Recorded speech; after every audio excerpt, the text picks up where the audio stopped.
Hello everyone, and welcome back to our medieval enchanted advent.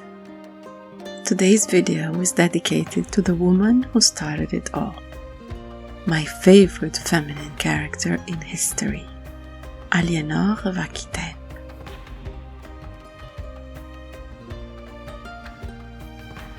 In order to better understand her very complex and unique character, I looked for information from both countries she ruled, and so we'll be looking into Alison Weir's biography as well as Régine Pernou's. But first of all, let's meet our main character properly. Aliénor of Aquitaine was born in 1124, most probably in her father's castle in Bordeaux. Daughter of William X, Duke of Aquitaine, she inherited her father's title and domains, since the only male heir died at a young age. Aquitaine was the largest and wealthiest province of France, in a vassal system that meant allegiance to the King of France at the time of her father's death. She married Louis, heir to the French throne, 3 months after inheriting, due to the quick thinking of Louis's father, who did not want to leave a territory such as Aquitaine governed by a child of 15. When Louis VI died and Aliénor's new husband became King Louis VII, the Duchy of Aquitaine officially came under the rule of the French crown, and for 15 years Louis VII had territory that rivaled that of the English crown and of the Counts of Toulouse, his greatest rivals. The marriage was later annulled on the grounds of consanguinity by a bishop on March 21, 1152, and she kept her lands and title as Duchess of Aquitaine in her own right. Less than 3 months later, she married Henry, Duke of Normandy, the son of Empress Matilda, daughter of Henry I of England, and the claimant to the English throne. When he defeated his mother's cousin, King Stephen, in 1153 and became King of England as Henry II, Aquitaine came under the rule of the English crown while still respecting its French allegiance, and she became Queen of England.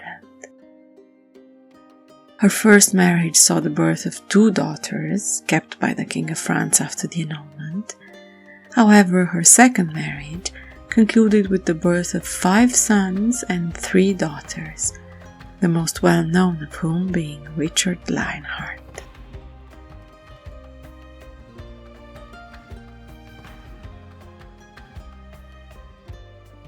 In the English biography, By the Wrath of God, Queen of England, Alison Weir constructs an essential frame for this exceptional destiny.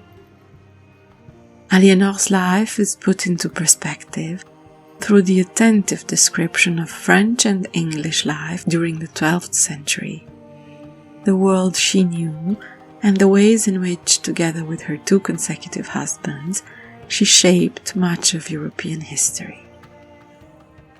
Weir's fame as a historian and historical fiction writer is unquestionable, and she dedicated 2 books to Eleanor, as she is called in English, this one as a biography and The Captive Queen as a historical fiction. I found her biographical work more appealing, as she has the gift of writing history with the voice of a fiction writer. I sense her love of the story, and these are precisely the types of books that reconciled me with history in general. A medieval romance that needs no embellishment, since Aliénor's life has been quite incredible, and you can sense the fascination on the English side quite clearly. The French biography, on the other hand, tends to be a little more fact than story, which provides an interesting contrast.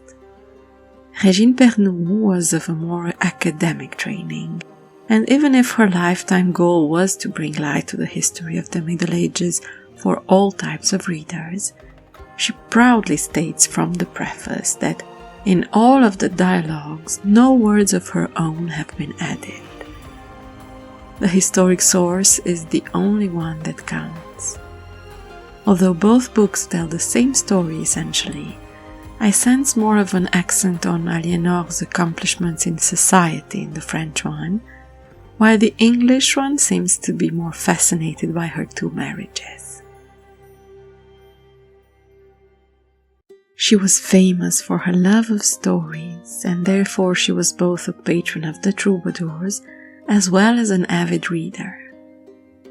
This was not the norm for women at the time, and being so proud of it, she ordered her recumbent, during her lifetime, to represent her while reading. Nothing about her was conventional. She joined her French husband for the Second Crusade and made the headlines for her bravery and rumored amorous adventures while in the Orient. A long life of 80 years, filled with hardship and bravery, worth reading and contemplating. We are not nearly at the end of our encounters with Aliénor, but for now, these 2 biographies can bring you up to speed. See you tomorrow for a stroll through Paris.